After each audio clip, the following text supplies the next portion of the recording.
Yeah, I've had some dreams recently. Yeah. Well, why don't you get it ready? Um, as long as we've got Roy's dream here, I mean Adelaide's dream, and it's so good. Why don't we start with that one, and then Charles, you can. Oh, but Roy, did you want to talk about James? Or No, I kind of resolved it. yeah, It'll always be disturbing to me, that sort I of thing. know. But I know what the deal is. I treat it like the unconscious would. The unconscious doesn't get personal and and pity and do any kind of stuff that humans does. It's about self-realization, and if you annihilate yourself, it's not it's nothing to be said. You have to reach out. You have to reach out and connect with the healing things of the universe. And if you don't, well, it's just the way it is. And it's we're not like that. Humans aren't like that. That's a hard concept to digest. But I've done a lot of thought about it, and I've had a lot of experience there, and there's no way to get around it. Even Jung did it. He talked about some people were going to commit suicide, and he just had to step out of the way. It's bigger than him. Yeah, that's what he told this one woman who says, "If you ever leave here, I will kill myself." And he says, "Well, I'm leaving," and she, when she found out he was gone, she walks down to Lake Zurich and is going to throw herself in. But on the way down, she sees that they're having a sale on shoes, and she buys a pair of shoes. And she goes, Yeah, but that's a great story. Life's just like that. yeah, but it's another thing is, you mentioned Heidi and Amy's two siblings. Oh, if I could only go back in time, I don't know what could be done.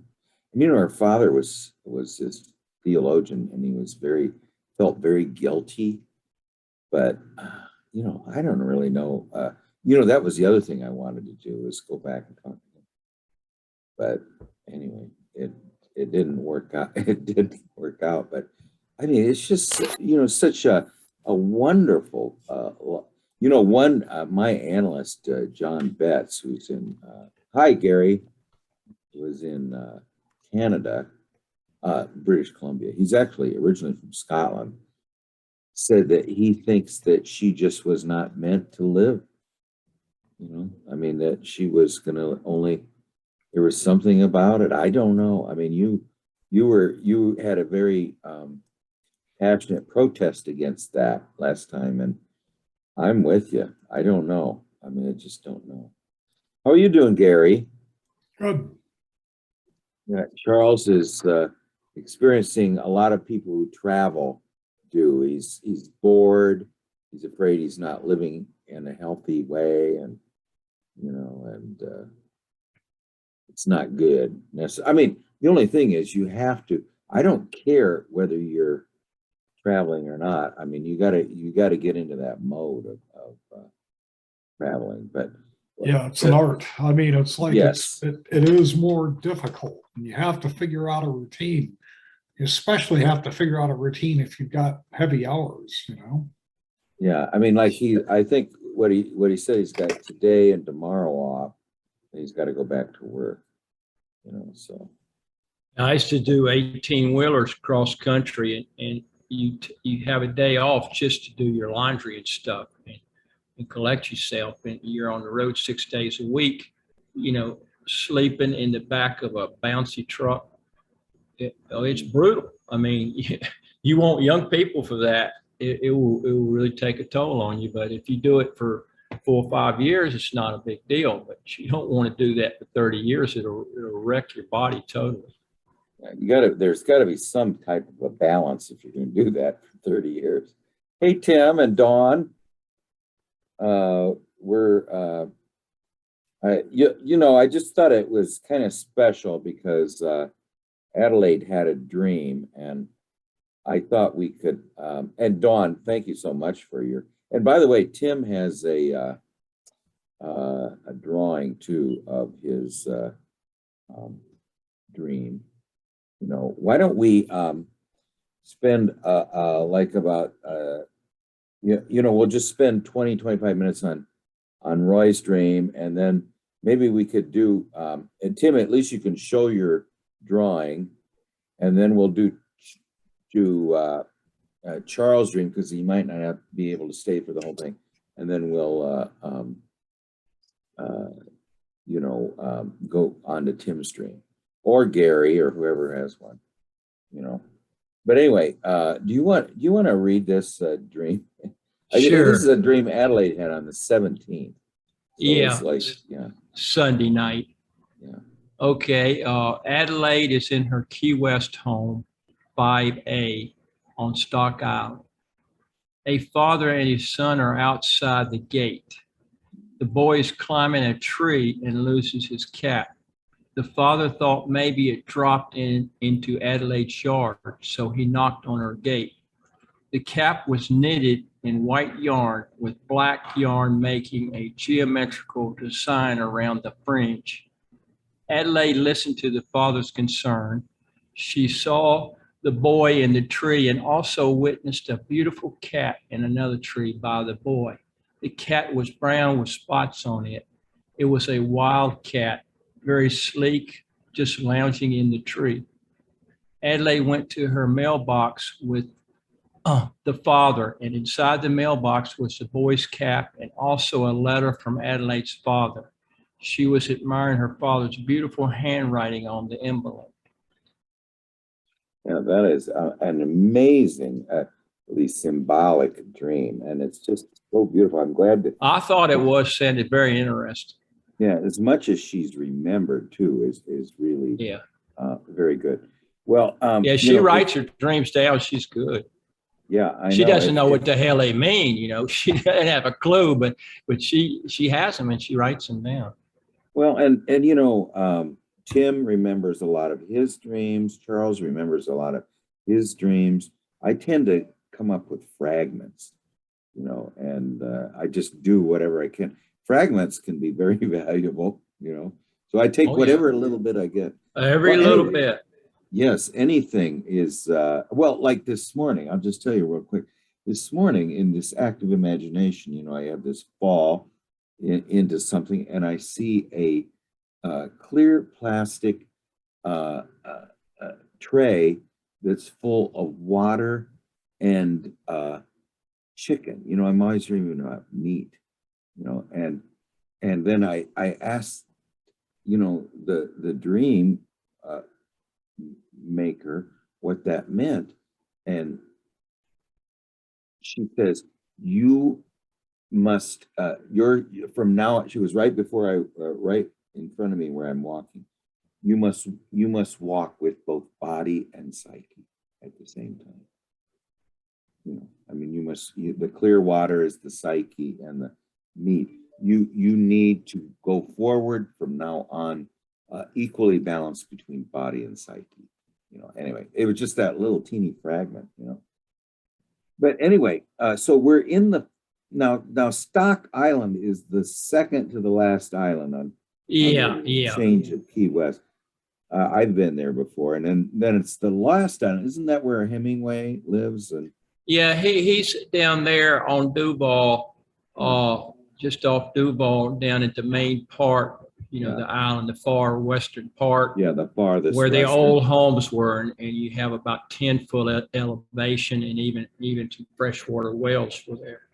Yeah, and also a lot of there's some a lot of it seems like feral chickens.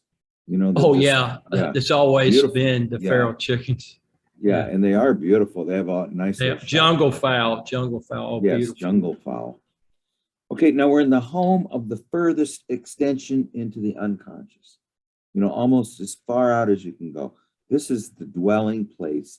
It's almost as far out as you can go into the unconscious. The Keys are this wonderful, just reaching out into the Gulf of Mexico or to the Caribbean or whatever it is. Now, the animus and his son are there. Okay. And it's the so it is the son of the animus is there with and so the son of the animus is the growing part of Adelaide's personal myth. You know, I mean, there's an aspect of the younger animus that represents the growing thing within her.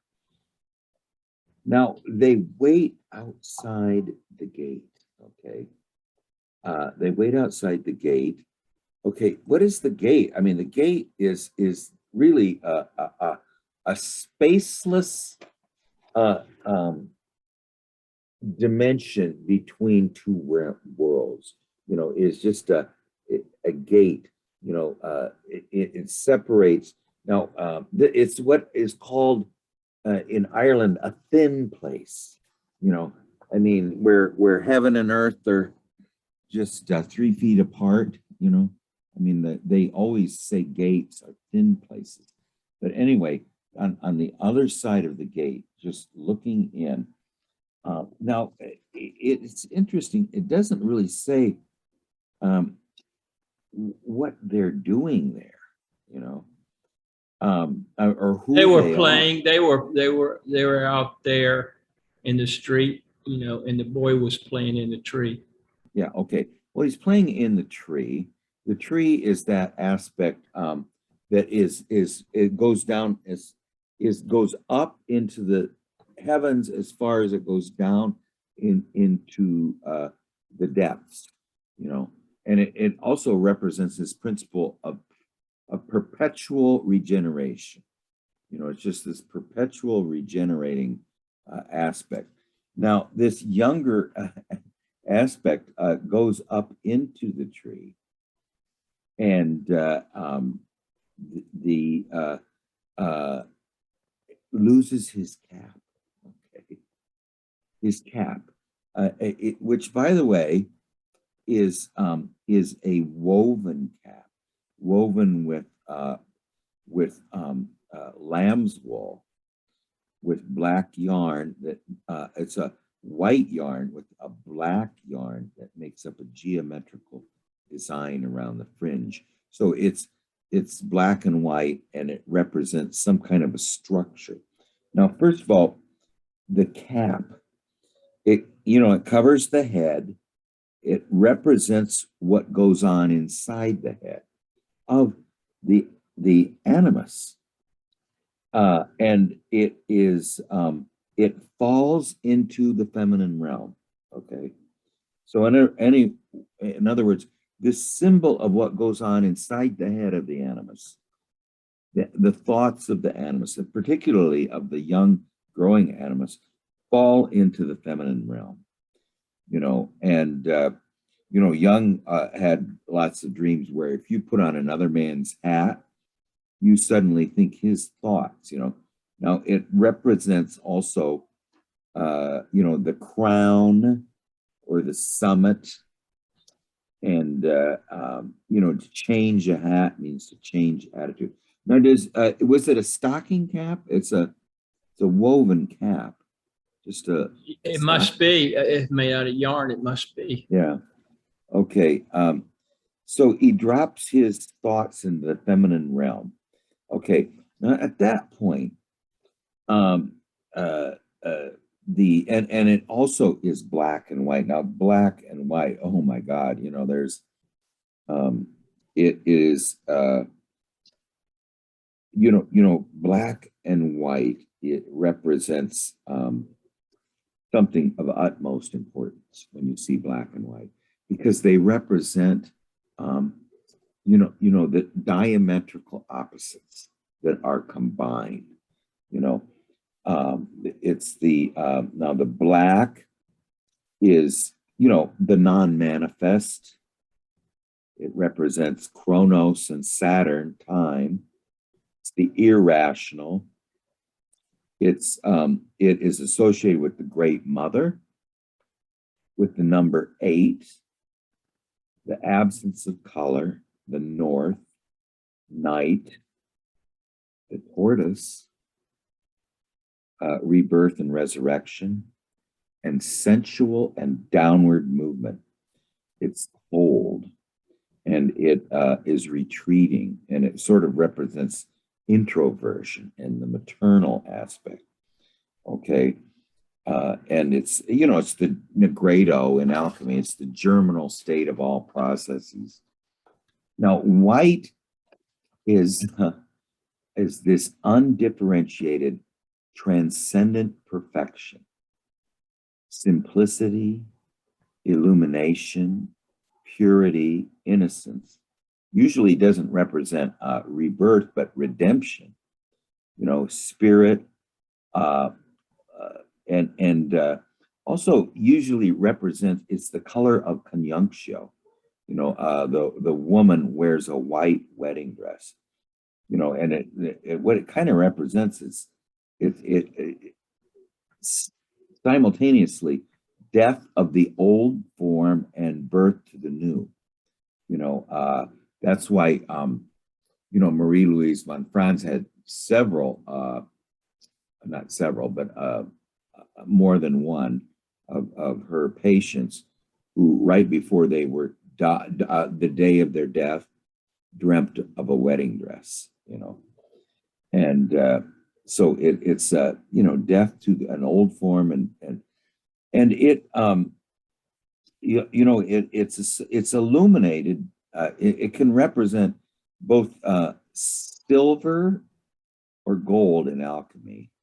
And it's sort of this white, it's albedo, and in effect, it represents virginity, innocence, light, integrity, and upward movement, rather than the downward movement that black represents. It's knitted, woven from yarn, wool, the geometrical pattern. There's an aspect of that these two opposites still, because they are the cap of the animus, and his thoughts, they represent what goes on inside his head. They have a certain geometrical pattern, okay, but they fall into the feminine realm. So the feminine is given this gift of the thoughts of the animus, the things that go on inside its head falls into her realm, okay? Now, at that point, the father knocks on her gate and mentions that the thoughts or the cap of this growing, the son of the animus, may have fallen into her yard. And Adelaide listens to the father's concern. She sees the boy in the tree. Now, it's just such a powerful image, seeing the boy in the tree. Now, see the aspect of being in the tree. The tree is this rooted thing that is connected with the earth, and also goes up its branches. It has branches and roots.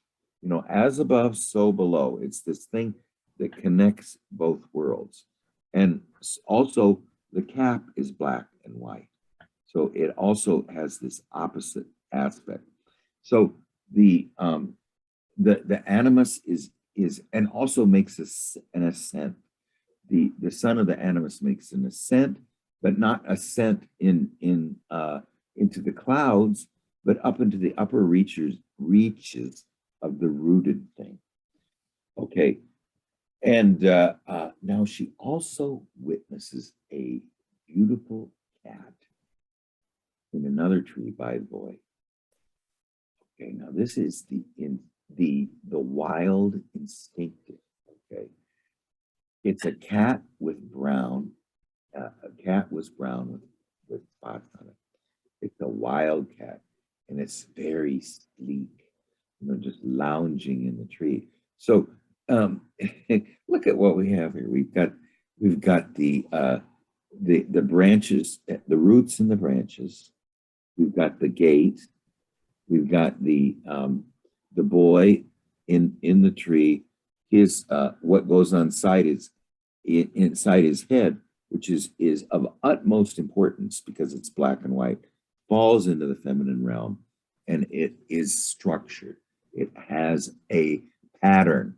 Okay, you know what that means. What the animus in his highest form provides is he's the archetype of meaning. So he is not bringing chaos, he's bringing a structure to the feminine realm, or some kind of symbol of meaning. Now, but then we have put in with this the instinctive element that is wild. Okay. Now, then Adelaide goes to her mailbox with the father, and inside the mailbox. Now, isn't it amazing? What is in a mailbox? Suddenly, you open a mailbox. You know what Jung used to say that he would advise people to do is to write a letter themselves and then actually mail it to themselves. And then when they got it, it was as if it was from someone else, But anyway, it's the place of messages, messages from another place. Okay. So that's that wonderful Kafka story where the king, the dying king has a message only for you, but the messenger who's to bring it can't possibly get out of the castle because there's so many people. And even if he got out of the castle, he couldn't get out of the city because it's got so many people. And then there's another country beyond that. So he can't possibly get to you with the message from the dying king, But this is, so you have to sit there and dream it yourself. But she actually gets, now she goes in, inside was the boy's cap. The boy's cap fell off his head, but somehow now it's mysteriously appearing in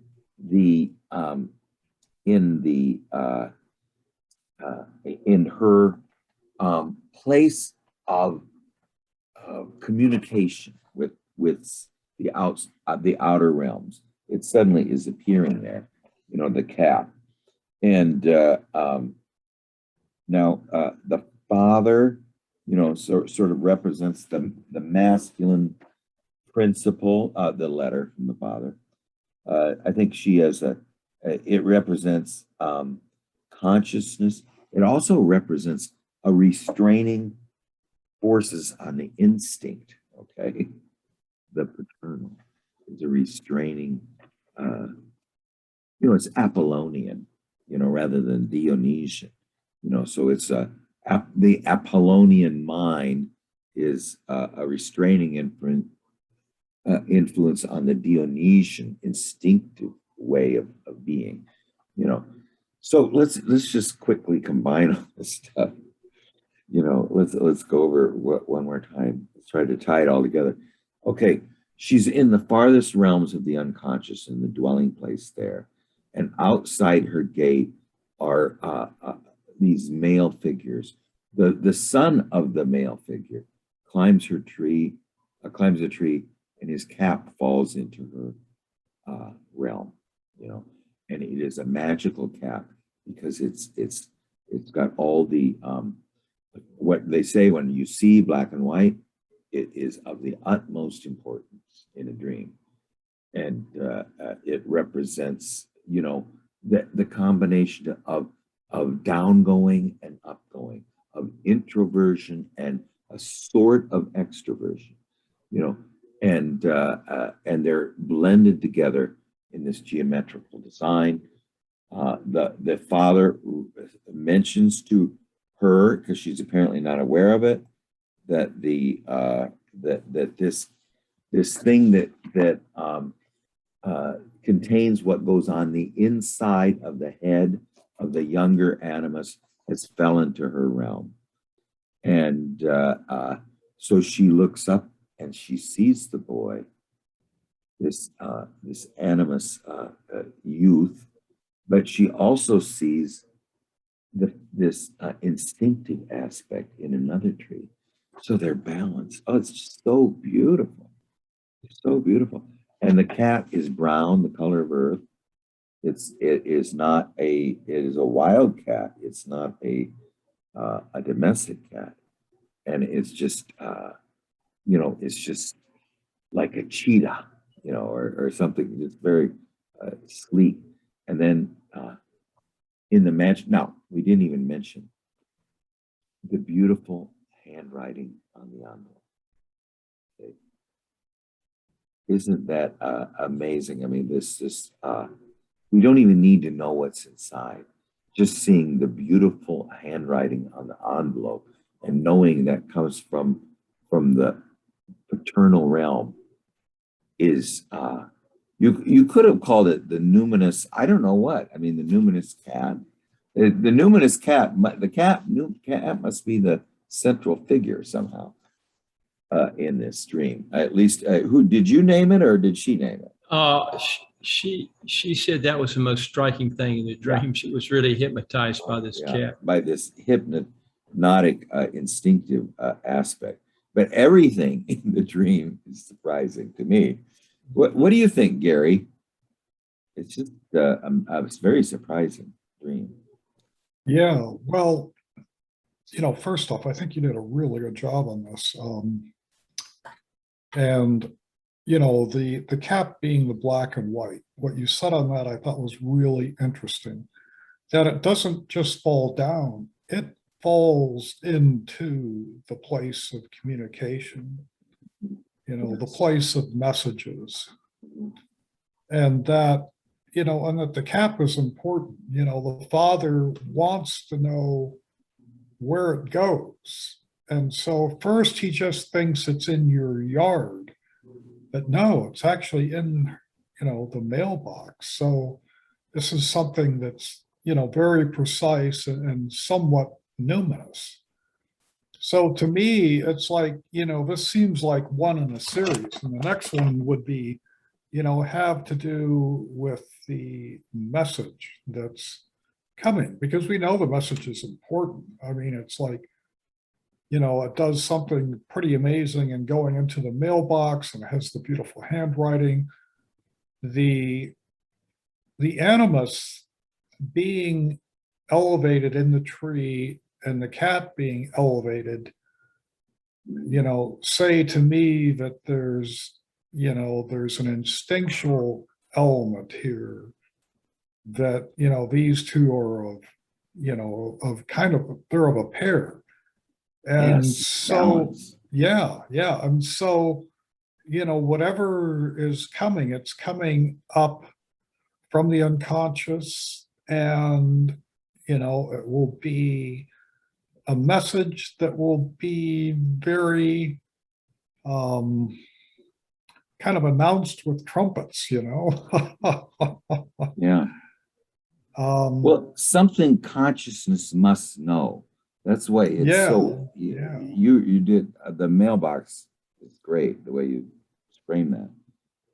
So I'm anxiously awaiting the next one where we get what the message is, because this is like the setup, announcing the importance.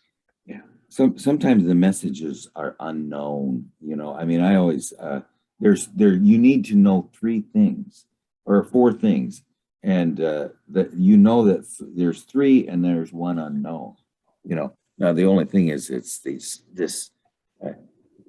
We don't know what's inside the envelope, but it doesn't seem to matter because of the beautiful handwriting. What do you think, Charles? I don't know. This makes me think of like that something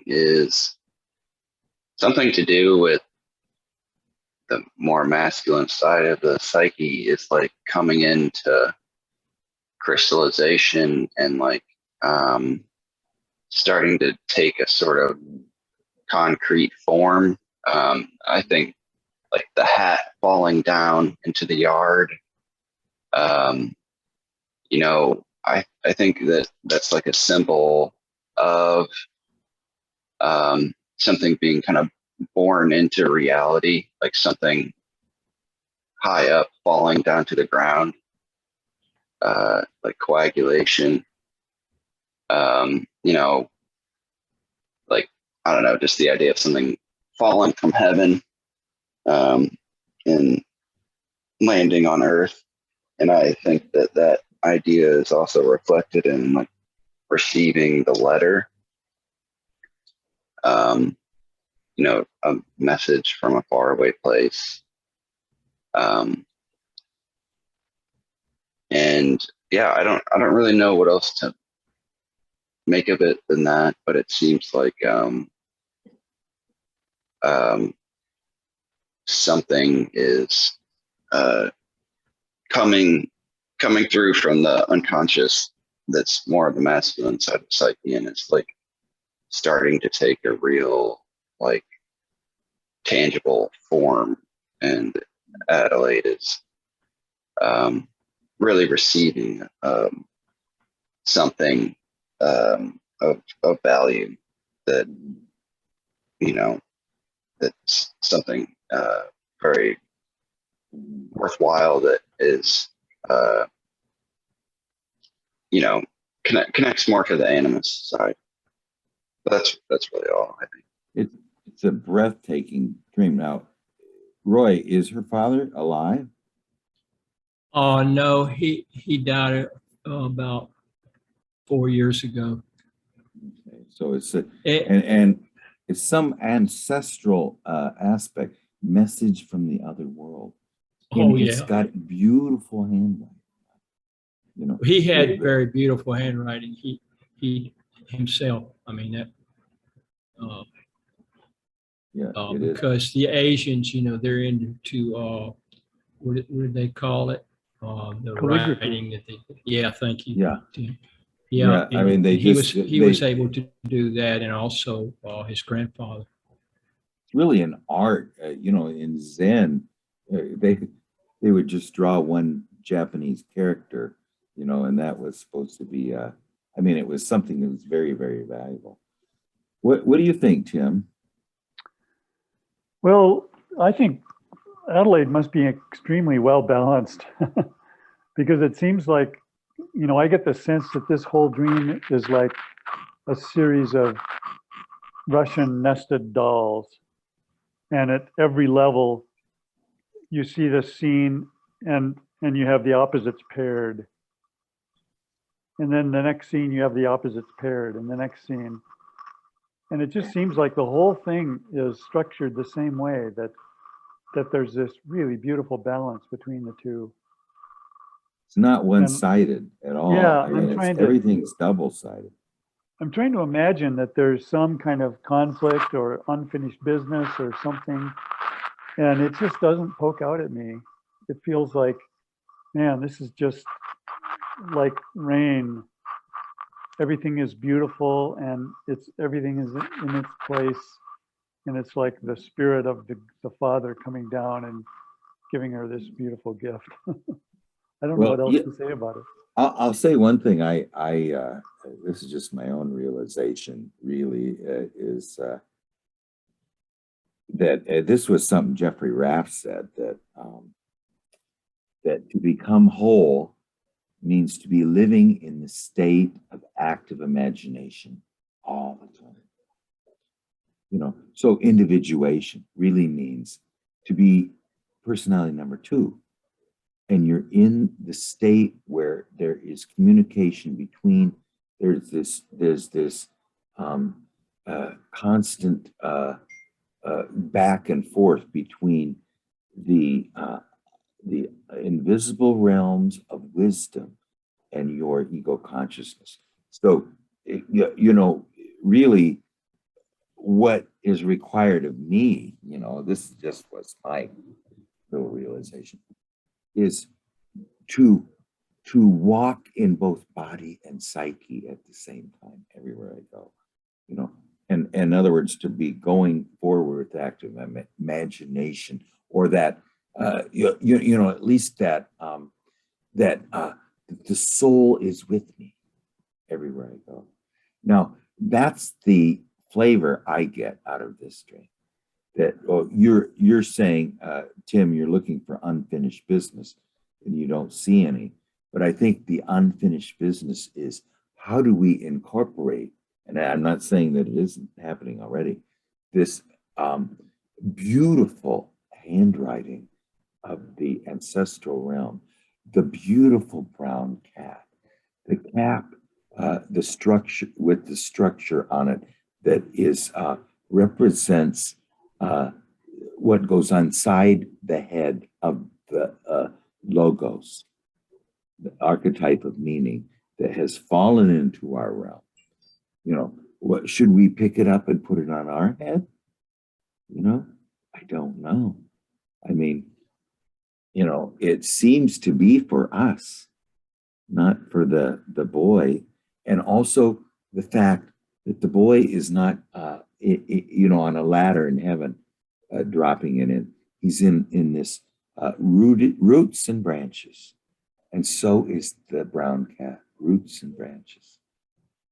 And they're now the other thing is that they're all, you know, outside sort of a temenos of that represents the where. Now remember too, she's in the outer realm of the unconscious. You know, she is about as far, as close as you can get to open sea as you can possibly get in North America. I mean, you know, it's just wonderful. The Keys are just, you know, they go, what are they, about 100 miles or something? 125 miles from the mainland. Yeah, they just go out in just a mysterious way. You know, what do you think? And the fact that there is a message now, so the message is something that you know, unfinished business. There is something that the conscious attitude needs to be communicated with, and there's these hints and intimations all around us. I mean, it really, all of that needs to be incorporated. But what do you think, Roy? Oh, y'all did a great job. Man, I can't top that. But the extraordinary thing about Adelaide is her connection to the instincts. I mean, that's one of the original things I noticed about her when I met her. And she was always like that.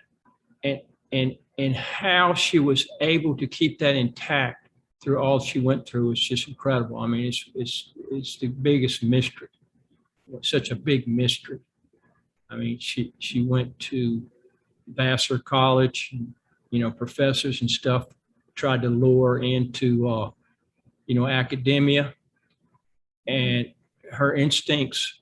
No, this is tainted.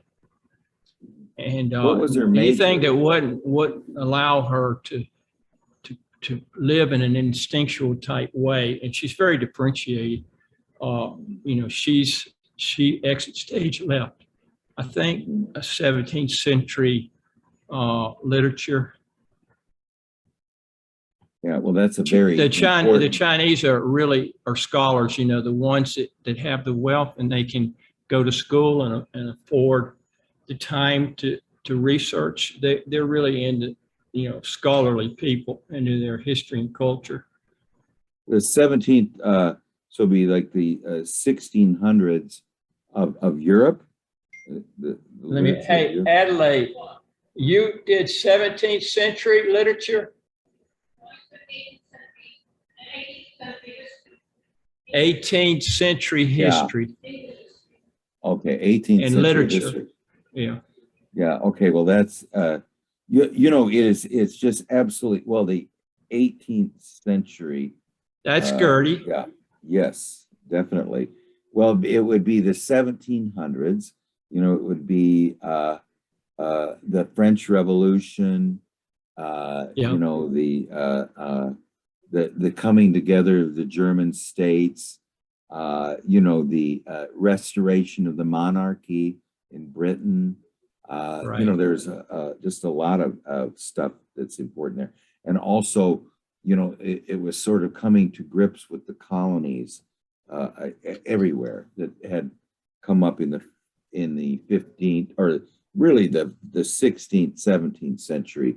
And then, yeah, it's just a beautiful thing. But I mean, I don't know. It's just, to me, the unfinished business. That's what's the way Tim put it. What is the unfinished Oh, business? yeah, she has unfinished business, but she's cleared all the brush away. She's focused to work with it now. Well, this almost reminds me of one of those, that dream of Young, of the Liverpool dream, where he sees the island in the midst of with the light shining on it. There's just this aspect of, like Tim was mentioning, every aspect is balanced. The tree is roots and branches. There's a pair of them. In one tree is the instinct, in the other pair is the growing spiritual logos. Okay. Then there is the paternal aspect, and then also this great treasure. There's two great treasures, really. The cat is a great treasure, but there's two great treasures. It's the cap that's black and white, and it is the letter with the beautiful handwriting. You know, and this has all visited us in the realm as almost far out as you can go, on the edge of the depths. You know, Right, it's the thin place. Yes, it is the thin place. Well, why don't we quickly review Tim's dream, because I think it is so important. And Tim, do you think, can you get your picture up or not? Yeah, I've got it here. Okay.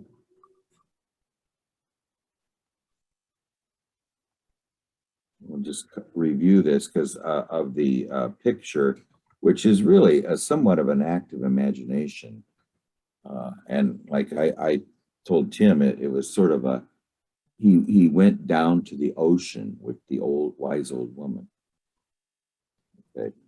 So there is the plain with the gravel road. There is the, now what is on the platter again? These are like, they look like half bagels or mushrooms with little kind of spindly, what I thought looked like insect legs sticking out of them. Oh, yes, yes. That is so beautiful.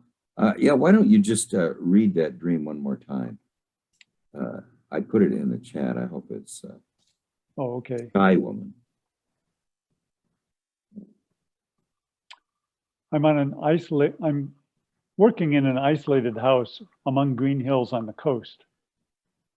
I'm designing something or doing a body sculpture or something that takes intense alone time, during which I have a text conversation with somebody in an airplane.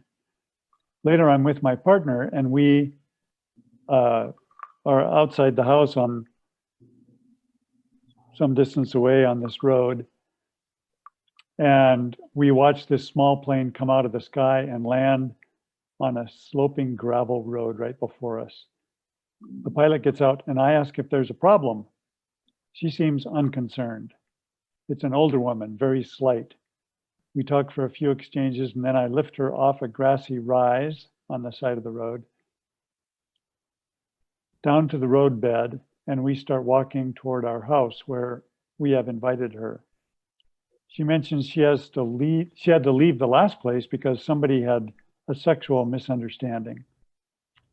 I see our house off in the distance and chart a path through the green hill toward it. But the woman has gone down the road toward the beach, so we follow her.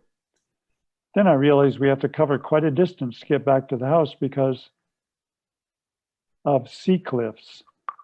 The woman is now ahead and wading and swimming in the sea, and I realize I have to alter my clothing appropriately.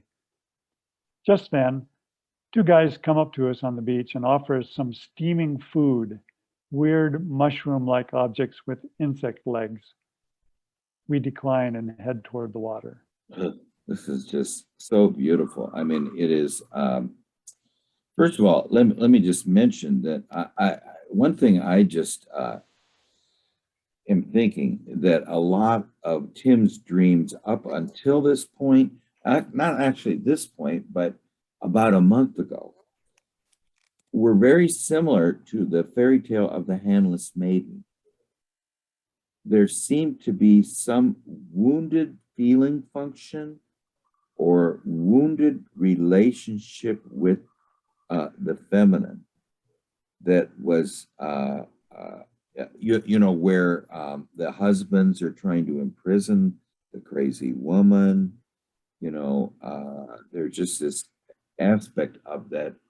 There's somehow or other we are not able to connect with feminine, but then and we're seemingly on the side of the husbands a little bit, you know, and then then we had a hiatus, and the hiatus involved animal dreams, dreams of the tower dropping into the earth, and then some dreams about you know, going to some fair or something.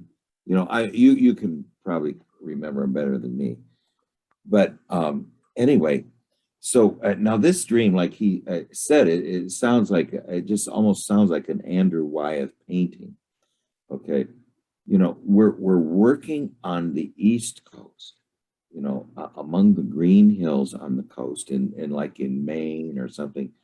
And now we're doing something that takes intense alone time.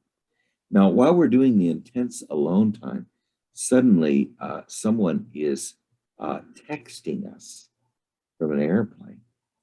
Okay. Well, the person who's texting us from the airplane comes out and lands right near our house. Okay. And it is an older woman, you know, very related to the unconscious, because usually anyone who's very slender tends to be related to transformation. It's a wise old woman. Now we talk with her, we take her out, and we invite her to our house. And she mentions that she had to leave the last place because somebody had a sexual misunderstanding. Well, who had the sexual misunderstanding? We did. We were the ones with the sexual misunderstanding. She had to leave that place because, well, let's just see. Who barred us from the House of Four Women? Who barred us from going to the play? You know, they're saying you or we have a sexual misunderstanding. You know, the feminine is being taken too literally, is what I think. You know, either the act of the sexual aspect or something is being taken too literally. The mystery behind it is being ignored. Okay. That's why she had to leave the last place. Okay. Now, then we are going to try to bring her back to the place where we need alone time and where the conscious attitude resides. But she goes down to the unconscious. She is leading us to the healing waters of the depths, you know, and then she goes in there and almost like massages the surface of the water as she's wandering through. She's just caressing it. You know, this is the healing waters. And also behind us, you know, sort of a wall. Yeah, put that up again. Behind us, the cliffs have sort of almost created a wall now between us and that the conscious attitude. So this means that we are now more clearly have moved into her realm and away from our own realm, you know. And we come down, now there's two men here who offer us some very unusual nourishment, but somehow the unconscious knows that his place is with the wise old woman, the one who barred him from the house of four women, the one that barred him from going to the play, the one who told us and her husband that we had no understanding of the iceberg diorama. We are now joining her in the depths. It seems so healing to me, you know, that aspect. And it is really anyway. Roy, what do you think? Oh, yeah. Yeah. You did a really good job, Craig. I'm on that same trail. I think the sexual misunderstanding is meant for Tim and the older lady. Tim's trying to take her to the world of ideals, you know, this beautiful house overlooking the ocean or whatever. But there's a cliff there now. It's kind of blocked, and she's not going in that direction anyway. She's leading Tim somewhere else, of course, to the unconscious. And there's some sort of food there that he can assimilate. And he also has to change his clothes, or he has to change his personality. He's in an element that whoever Tim is not appropriate where he's going. And she's leading him into the unconscious, into the mystery. He can't assimilate the food. He's going to have to change clothes. We don't know the next chapter, but at least he's open to it. He's open to it. You know, he's following the animal. So, you know, that's good. We have to adapt to her world. And you know, when you were speaking, Roy, I think it's also is she's not going to the like sanitarium. the idealistic world. Yeah, she's not going to go. You know, when the husbands take the crazy woman by the river to the certainly not going to the institution. That's no, damn she's sure. not. No, yeah, she's taking us down to the place where the women of the river reside, and we're now going to adapt to their world. She's not going to adapt to ours. The wild place. Yes, she's taking us into her world. We have to change our clothes and adapt. We're not going to change her by taking her to the sanitarium, you know, and try to make her fit into our boxes, you know, in the outer world. And I think the boxes really are really literalism, you know, just it is an aspect of that there is a deep mystery that lies behind the image, and we can't get stuck to the image. She's an absolutely ravishingly beautiful woman who makes us unconscious. Okay. Yes. But we are moved, but she is only a symbol. I asked one time Inanna, with her beautiful form, what does this represent? What do you feel like inside that beautiful body? And she says, it's just a symbol. It's a symbol of the life force. My hips represent the generative power. My breasts represent the nourishment of nature. And that's the deep mystery that lies behind this form. Don't get stuck with my form. You know, you're moved, but not really by my form, by my sexual, the energy that my form awakes in you. You actually are motivated by the mystery of life that lies behind the form. So that's what we need to connect with, not with the form, the literal. Submit to the mystery, submit to Yes. the mystery. The mystery behind it. What do you think, Gary? So one of the interesting things are the two males that approach as they're going into the ocean. But, you know, mushrooms, those literally eat dead things. And so, you know, there's this aspect of the Negredo of alchemy. And, you know, and this would be the last possibility of him, you know, having control of discernment and kind of consciously acting. But instead, it's like, no, you know, the surrender has to be total, you know, it just has to be follow her into the unconscious and see what will be. So, you know, this is just this beautiful climax of a whole series of dreams, you know. I mean, it's just amazing. Really is. What a tale. This could be a Yeah. novel. Yeah, Really. really. And I don't think it's over with yet. No. So, you know, I'm just anxiously awaiting the next installment because, you know, before, you know, either he had control or, you know, there was disconnection, and now, you know, he's given up control and he's following.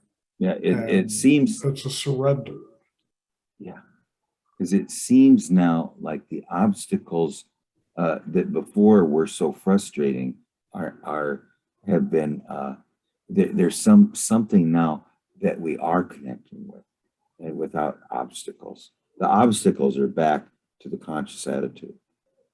Well, and you know, and we're blocked somewhat from just flipping back to the other side. It's like, no, you know, here we are. You can't just go back to the other persona. You know, You can't the crawl house back is- into the wet bathing suit, basically. Right. What do you think, Charles?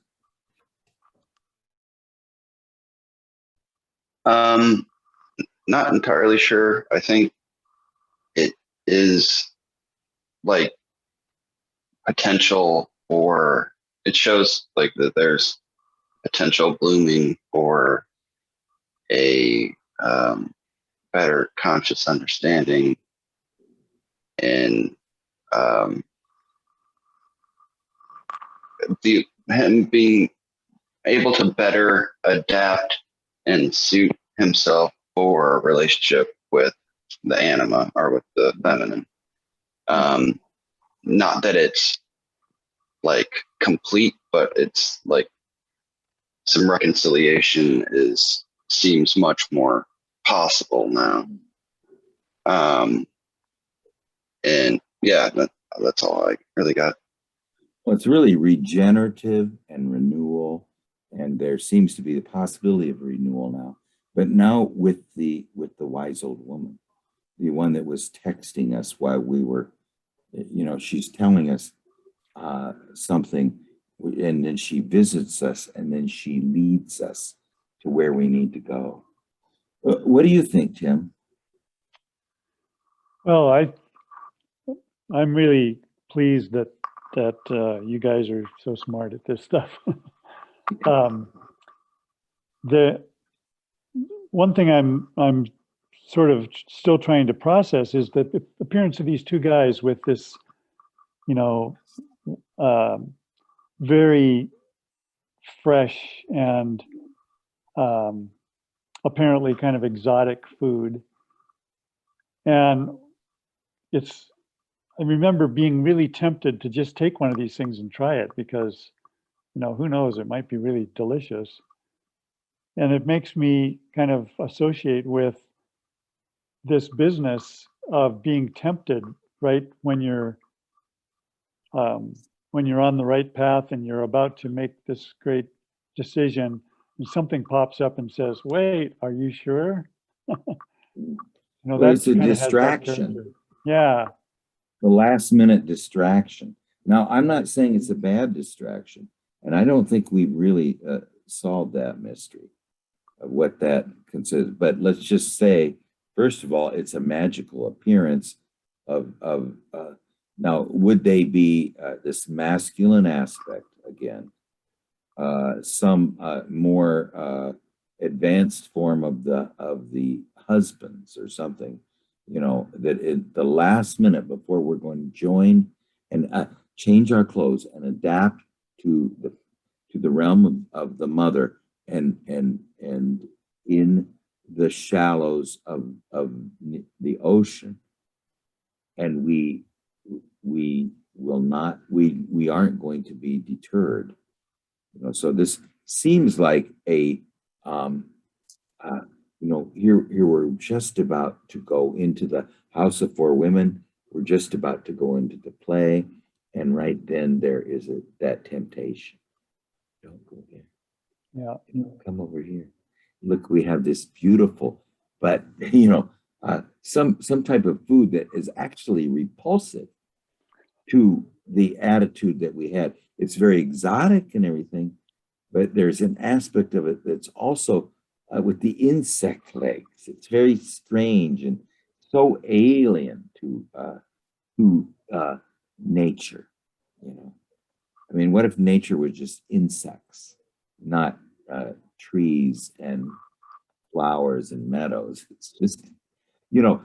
Let's talk about the Charles dream, where the young children are in the desert of snakes and spiders, you know, and Dawn, by the way, you know, with her spider dreams. Well, anyway, it's. Well, I just wanted to point out, I think Roy really nailed this. The thing that really pokes out at me is this line: the feminine is being taken too literally. The mystery behind it is being ignored. That's what I feel like it's telling me. Yeah, what is it? Don't get stuck. You know what they say, don't mistake the finger that points to the moon or for the moon. I mean, the whole idea is, and see, I asked Inanna this, you know, her, who has this unbelievably powerfully seductive body. And I knew that was, if I was to respond to her erotically, it would be a sin. And yet she is, what is the meaning of her great seductive powers? And so I asked her, I said, this is difficult for me to be with you when you're this absolutely, you know, just overwhelmingly powerful form of your body. And she said, no, that is a symbol for what the mystery that lies behind it. Don't get stuck in the middle, you know. And that is what we're now we, Charles, if you have a dream, I just think, but right before we go into your dream, Roy or Tim, do you want to discuss what Dawn sent us? Just any thoughts you have about that? Because that was a very heartfelt note that Dawn sent. And, yeah, and I've got to leave here in a few minutes, but okay, well, go ahead. but I was Yeah. so touched by your sending us that, Dawn, and I realized you were talking to Roy, but I just couldn't help but respond because, geez, what courage to just open up like that, and it really strikes me that we're all in the same situation. I mean, all of us are flawed creatures, and we've got, you know, we've got bad breath, and we're just a litany of stuff that doesn't work well together, and we're all trying to impress everybody else and be sort of, you know, the epitome of the good spouse or the great citizen or, you know, the smart person. And it really feels to me like all of those foibles are the things that we can learn from. and the things that hide the treasure that is part of who we are. And Jung said that the most courageous thing we can do is declare how we are not the collective. And the whole society is trying to make us conform to this really narrow pattern. And so as soon as we step outside of it, we start feeling guilty or shame or something. But that's what we're required to do, is to be ourselves, to be different from everybody else. That's very Gosh. beautiful. Yeah, you Yeah. did it. Yeah. Well, if you have to go, Tim, leave at any time, but I want to Okay. just hear what the rest of them have to say. But, just building on what Tim says is that we are all wounded. Every one of us has deep wounds. Yet the wound, like in alchemy, it awakes the healing energy within us. And so it is actually the wound is to ego, but the wound that injures ego awakes the healing energy, which now is not just going to heal ego, but it is going to make us, this being who's now has a foot in both worlds. One of our wounds is that we have 2 feet in one world, and so we're imbalanced. What do you think, Roy? Do you have any comments about? Well, Dawn I Ellis? kind of felt like she was addressing something I said last week about my dream with James, and then I sort of included Dawn in there because in the past she had some serious problems too, and she was just sort of communicating that, yeah, that's true, but that was in my past and I'm doing a lot better now, and I'm not here for help. I'm not here for pity or help. And she was clearing that up, which made me feel a lot better because, I was concerned, and I feel like she was alleviating that concern and clearing it up. So that I felt really good about that. I mean, that not many people will do that. That was just, she was sensitive enough to pick that up from me and clear that up. And I feel a lot better. I mean, it was a nice connection, very meaningful to me.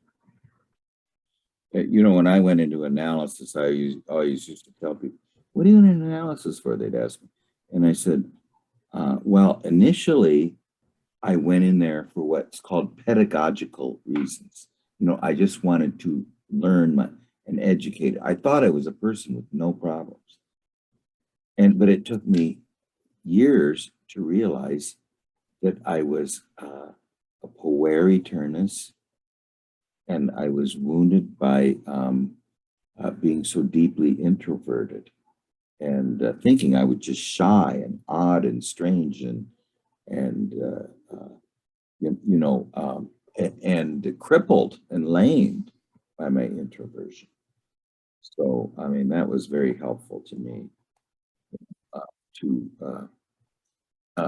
Anyway, it turned out I wasn't a person with no personal problems. I found it through that exercise that I did have a deep wound that I was not tending very well. And it's even become more manifest now. Gary, do you have any comments on? Oh, yeah, I didn't respond to the email, but, I just looked at that and I thought, well, that's really all of us, it's like, as we go along, I think in our youth, we're so ego bound, and then we see our wounds.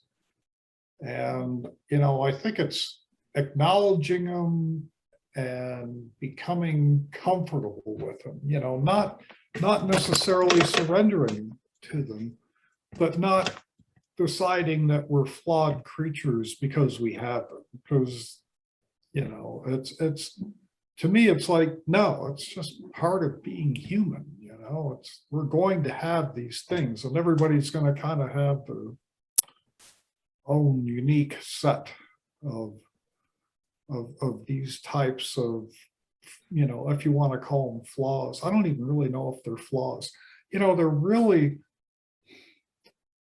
They're the places that we can grow. They're the places that we can find out more things about ourselves. They're kind of the pathways inside. I would say this one thing is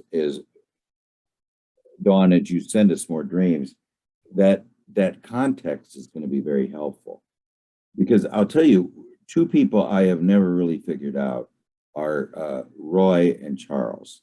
I try to amplify their dreams, but I don't. The context that both Roy and Charles have is something that is that we need to know before we even look at the dream, particularly in Roy's case, because like Adelaide, he's very elemental. He's very close.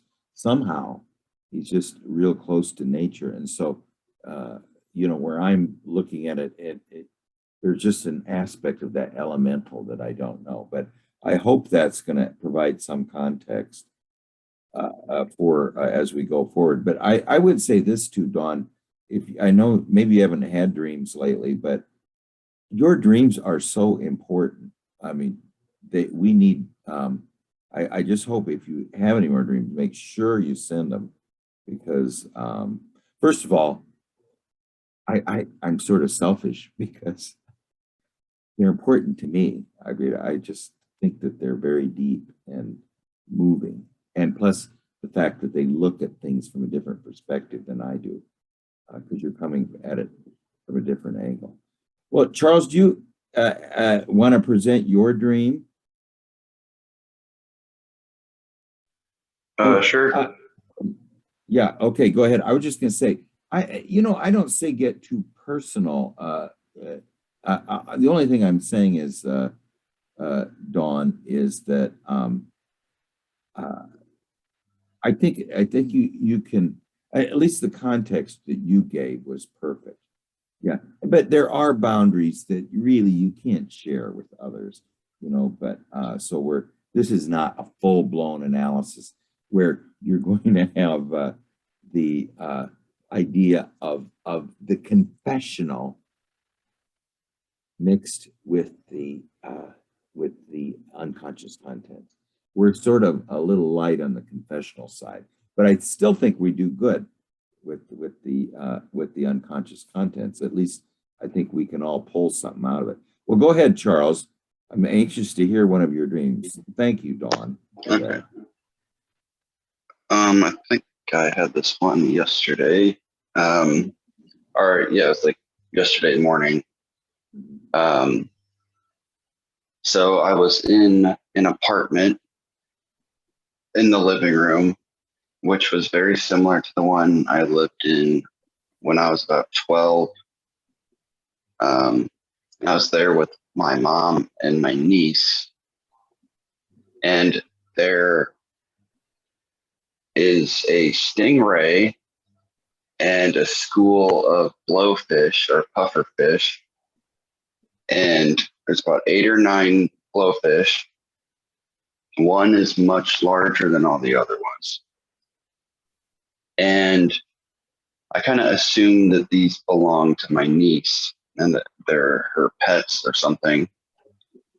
But the living room floor is covered in all of these different odds and ends containers, like a storage bin or a cardboard box or a plastic tote, just random containers filled with water that the blowfish can, they can at least fit in one of the containers, but nothing can really hold the stingray. And I'm really concerned over this. And I'm trying to solve this problem. And I'm having my niece gently spray the stingray with water from a hose. And I'm just like, just keep him wet. Don't spray him too hard. You could hurt him. Um, and my niece does not say anything throughout the whole dream, but I'm becoming very upset over this because I feel like it's really irresponsible, and that the stingray is definitely going to die unless we get it to the aquarium in downtown St. Louis. And so I tell my mom, look, we got to get this thing to the aquarium immediately or it's going to die. And she is just talking about totally nonsensical things that are completely irrelevant. And she seems to be totally unable to respond. And she's not able to help at all. And at that point, when I realized that she's absolutely no help, and I'm very worried about this stingray, I just kind of start crying and yelling. And the stingray it's been kind of slowly drifting across the floor into one container and then drifting out of it and just slowly making its way across the room. And it comes over to me and is kind of burying its nose into the floor and then sticking its tail way up in the air. And it's being friendly towards me. I can see that its tail, it's almost like it's retracted the tip of its tail so that it won't be able to hurt me. And I see that and realize it's no threat and that the stingray is trying to be very friendly with me. But I'm still very distressed about everything. And just wake up. Wow. I mean, this is a, now see this dream, you think you had it last night, right? It was yesterday morning. Yesterday morning. We had it yesterday morning, so it was like Saturday night that you had the dream, probably. Is that right? Saturday night. Yeah, well, Sunday morning. I just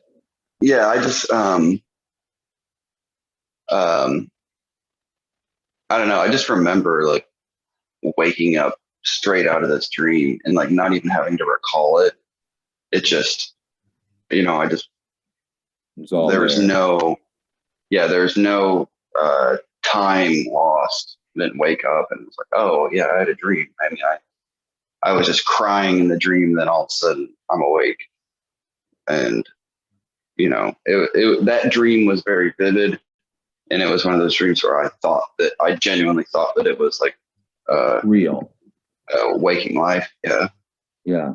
Yeah. And that it was, yeah. I mean, no, what associations do you have with a stingray or a blowfish? Do you have it? Do you know anything I about don't it? know, but another detail about the stingray was that it along the edge of it, it had all these beautiful colors, like bright yellow and blue and purple, and it kind of had a silvery, shiny color to it. It was like a very special stingray. I don't really know what to make of stingrays, though they're kind of like they don't have any limbs or appendages other than their tail, which is in their back. And I kind of think that like a stingray is, I don't know, it makes me think that if I was a stingray, my harmful, my kind of like attacking, aggressive, assertive side would be back where I can't see it. Yeah. Now, how about the puffer fish or the blowfish? Do you know anything about it? It's just, have you ever had dreams about, these are ocean going fish? Have you ever had dreams about them before? I've had dreams about stingrays. Okay. All right. Well, now, my father and I saw manta rays, down in Hawaii. And I asked, and this was maybe 20 years ago, and I asked my dad one time, I said, do you remember those mantas that we saw down in Hawaii? And he says, I can see them right now. They're just, and you know, there's another place down there where you can pet the baby manta rays, you know, in a little aquarium. But now, what we're in, I wanted to show you just one thing. Just, this amazing creature, you know, just this here.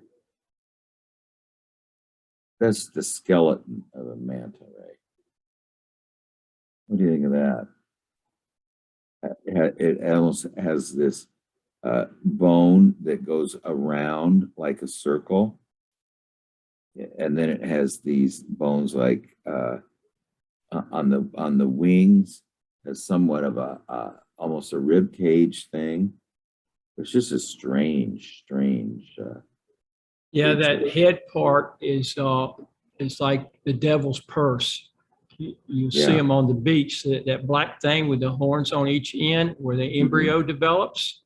And it has that like inner skeleton part where the nose and the mouth and the head. They call it the devil's purse. They have a very unusual jaw, you know. Yeah. And let's just quickly look at the pufferfish. You know what that pufferfish is? So yeah, it's just this straight. Let me see if I can get this up here. Okay. There we go. Okay, now this will. All right. Let's see. Okay, stop here, and I'm going to try. Now this is the pufferfish. What do you think of that? Yeah, some of them don't have spikes. That one has spikes. Yeah. Anyway, it's well, I'm glad you know a lot about it, Roy. That's great. Oh, I know about rays and pufferfish for sure. Yeah. Okay, great. Well, you can help us with this. But anyway, now we're in an apartment, and we're in the living room, and it's similar to the one that we were with at 12 years old. Where was that one, Charles? Who were you living with then? When you were 12 years old? Oh, I was living with my mom and sister. Okay. All right. Now you're there with the mother and the niece, and there's these stingray. Now remember, it's just always these crises of the instinctive element, and these are particularly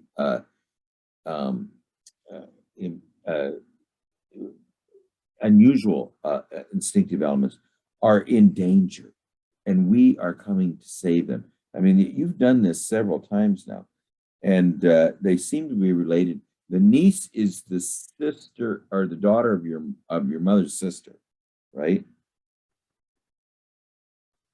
The daughter. It's my sister's daughter. Yeah, your sister's daughter. Okay, your sister's daughter.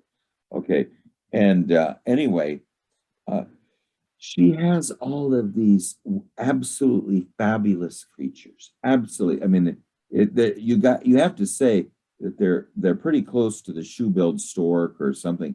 They're like god animals, you know, and there's these god animals all over the sister's daughter's room, and it's just and they're all now the pufferfish seem to be okay, other than the containers, the aquarium she's in are cardboard boxes, just random containers with water in them. But and we're very concerned though, because the stingray, which seems to be the central figure of the dream, is going to die if we don't do something. And we basically, there's nothing we can do here. It needs to be taken to the place of stingrays, you know, to the ancestral home of the stingray. It needs to be, or not the ancestral home, but some place that is, it can take care of this absolutely fabulous animal. And we don't really know what to do. Now we asked the mother to help us. I mean, this is the aspect of Charles. Your mother in your life was, you know, the one who goes up to the dark hallway with the light under the door and goes in, and there's all these abusive men there. But I mean, she seems to be there. There's an aspect of her. She is a mother aspect of us, but she cannot help us with the instinctive life. Now, this instinctive life, we're going to really have to think about this one, that what this means. And anyway, there's nothing can be done now that we're crying and yelling, but the stingray seems to be very friendly to us. But it doesn't really alleviate our concern. What do you think, Roy? Yeah, well, you know me and animals. Yes. These are totem animals. A long time ago, it used to be, they talk about the animal master. Well, people don't understand that term. It's not like humans are mastering animals. It's like the animals were the masters. And humans were just a little puny, vulnerable thing. They can't do much. And they would get totem animals. They would have a totem animal or a certain animal that could protect them. And the animals had all the power. So when you're dreaming and stuff, the animals have tremendous power. So, you know, the puffers are pretty much just have a defensive strategy. You know, they blow up and then fish or whatever can beat them around, but they can't eat them, can't swallow them, and eventually they swim off. You know, they're not interested. But the stingray is different.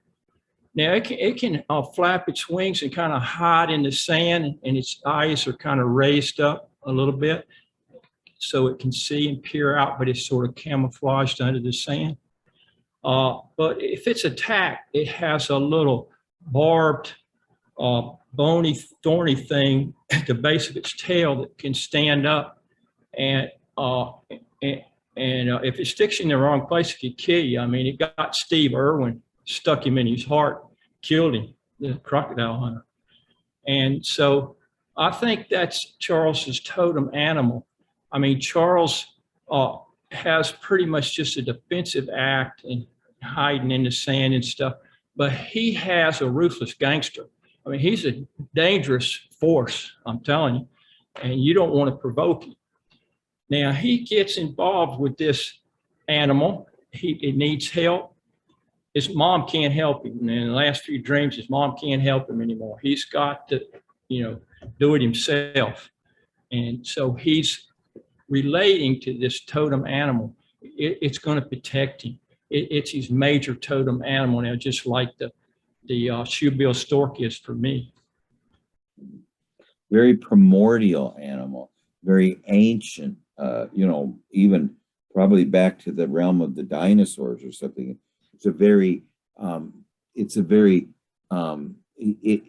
is a life form that is very strange to our ego consciousness, and yet it's friendly with us, and it lives in the deepest waters. So this is the deepest waters. It has this. Well, they're more shallow water. They're not pelagic. I mean, they're more. They like shallow water. They're not pelagic, and they're not the really, really deep water creatures.